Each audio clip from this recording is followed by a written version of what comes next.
we got trouble right here in Hendricks County. Trouble! Right here in River City.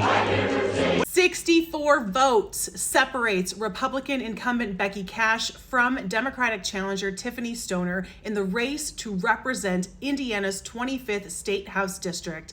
And following the election board meeting on Friday, Becky Cash has been declared the winner.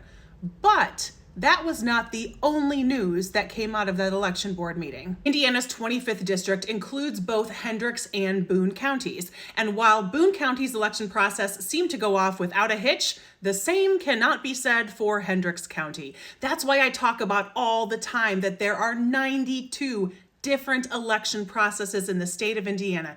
Each county is in charge of administering their own elections. And in Hendricks County, their election process appears to be riddled with issues. Let's go over a few of them. First, when an absentee ballot is mailed out, it is supposed to include 2 sets of initials from the clerk's office, 1 member of each party. There were many ballots in Hendricks County that were mailed out to absentee voters without those initials. So voters filled out their ballots, mailed them back to the clerk, and due to no fault of the voter, their vote was not counted because the ballot did not have those critical initials. Nobody knows how many ballots fit into that category. We don't know a number. There were also some administrative errors between the BMV and Hendricks County where people had updated voter registrations at the BMV and that information never made it to Hendricks County, or their signature was never amended. And as so many of us know, your signature kind of changes throughout your life. I bet it looks super different right now than it did when you first registered to vote when you were 18.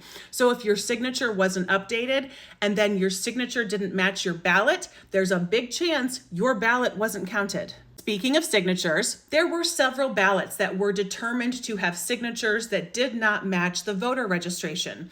Voters were alerted via a letter that was mailed to them on November 7th. They had until November 13th to return that letter to make sure that their vote was counted. If you did not return that form in time to validate your signature, your vote was discarded. One of the most egregious examples of this is a military ballot that was mailed in from overseas. And because their signature was determined not to match their voter registration, subjectively determined to not match their voter registration, their vote wasn't counted. That voter was not alerted and was given no opportunity to correct their ballot. Their ballot was just discarded. They probably don't even know that their vote wasn't counted. Nearly unheard of that a military member serving overseas would have their absentee mail-in ballot not counted. Also in Hendricks County, there were voting machines that were just left at the polling place, not returned to the election board until the next day. There was one machine that was just turned off and the votes were not counted until the next day. That is not okay.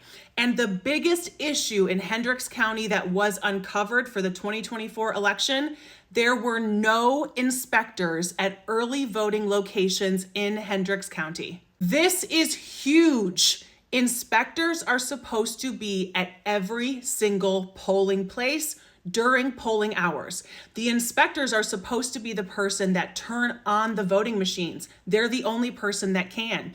One example in Indiana was that an inspector was running 15 minutes late and the polls didn't even open until 6:15 a.m., which is an inconvenience, but that's what's supposed to happen because the voting is not supposed to begin unless there is an inspector there. Hendricks County said, we were just going to try something new this year, in response to why they did not have inspectors at polling places. Seriously, Hendricks County? This is not the time to experiment with something new. We have inspectors at voting locations for a reason. They are necessary. None of this is indicating fraud or nefarious attempts to influence the election.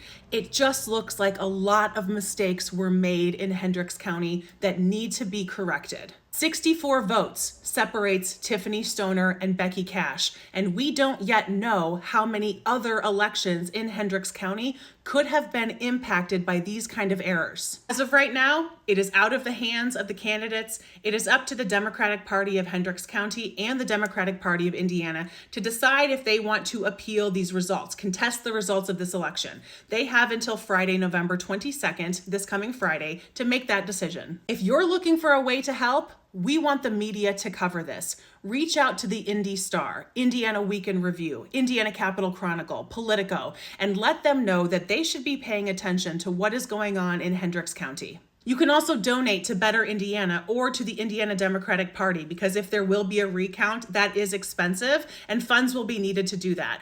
You can also go to Tiffany Stoner's campaign page and volunteer there. Hopefully she's going to run again in 2 years and she's going to need all the support she can get. We always knew this race was going to be really close, and it's probably the case that Hendricks County is not prepared for a closely contested election like this. We were 64 votes away from removing 1 seat from the Republican supermajority in Indianapolis. Next time you think your vote doesn't matter, remember, 64 votes. Oh, right here in River City. With a capital T, and that rhymes with P, and that stands for pool. We've surely got trouble.